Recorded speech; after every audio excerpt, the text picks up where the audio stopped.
गांव वालों का कहना था उस कुएं में सिर्फ पानी नहीं, चीखें भी गूंजती हैं।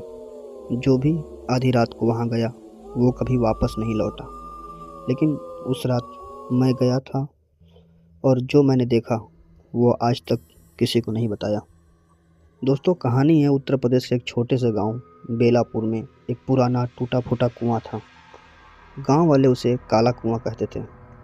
कहते हैं 50 साल पहले उस कुएं में एक नवविवाहिता ने कूद कर जान दे दी थी। उसका पति उसे दहेज के लिए मारता था और मरने से पहले उसने कहा था, मैं लौटूंगी और किसी को चैन से जीने नहीं दूंगी। उस दिन के बाद रात में कुएं से चूड़ियों की आवाज़ आती थी। कभी कभी रोने की चीखें सुनाई देती थी और कई बार वहाँ से लोग गायब हो चुके थे। मेरा नाम अभय है। मैं शहर में नौकरी करता था, लेकिन दादी की मौत के बाद मुझे गांव आना पड़ा। दादी हमेशा मना करती थी, अभय उस कुएं के पास मत जाना, पर मैंने कभी उनकी बात गंभीरता से नहीं ली। गांव पहुंचते ही मुझे अजीब चीज़ें महसूस होने लगी।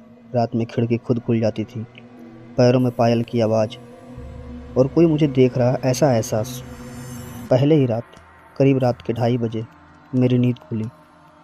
मुझे साफ सुनाई दिया चूड़ियों की खनखनाहट। मैंने सोचा कोई औरत होगी, पर आवाज़ घर के अंदर नहीं, घर के पीछे से आ रही थी। और घर के पीछे था वही काला कुआं। मैं टार्च लेकर बाहर गया। हवा बिल्कुल ठंडी थी, जैसे अचानक सर्दी बढ़ गई हो। कुएं के पास पहुंचते ही मेरी टार्च झपकने लगी और तभी मुझे दिखा एक औरत सफ़ेद साड़ी में कुएं किनारे बैठी रो रही थी। मैंने हिम्मत करके पूछा, कौन हो तुम? वो धीरे धीरे खड़ी हुई, पर उसका चेहरा बालों से ढका हुआ था। जैसे ही मैं पास गया, उसने फुसफुसा कर कहा, मुझे धक्का किसने दिया था? मैं डर गया। मैंने कहा, मैं नहीं जानता। वो ज़ोर से हंसी और बोली, सब कहते हैं नहीं जानते। अचानक वो कुएं में कूद गई। मैं भागकर किनारे पहुंचा, पर अंदर झांकते ही मेरी सांसें रुक गई। कुएं में पानी नहीं था, सिर्फ अंधेरा और सैकड़ों हाथ दीवारों से चिपके हुए। अगले दिन मैंने गांव के बुजुर्ग रामलाल काका से पूछा। पहले वो टालते रहे, फिर बोले, उस औरत का नाम सावित्री था। उसे उसके ससुराल वालों ने मारा और कुएं में फेंक दिया। मैंने पूछा, सज़ा नहीं मिली? काका बोले, सबूत नहीं मिला, मामला दब गया। फिर धीमे से बोले, पर उसके बाद एक एक करके सब मर गए। दादी के कमरे की सफाई करते वक्त मुझे एक पुरानी डायरी मिली। उसमें लिखा था, सावित्री की आत्मा भटक रही है। जब तक उसे न्याय नहीं मिलेगा वो लोगों को खींचती रहेगी। अगले पन्ने पर लिखा था, सच मेरे घर से जुड़ा है। मेरे हाथ कांप गए। डायरी के आखिरी पन्ने पर लिखा था, सावित्री को धक्का मेरे बेटे ने दिया था। मेरा दिल रुक गया।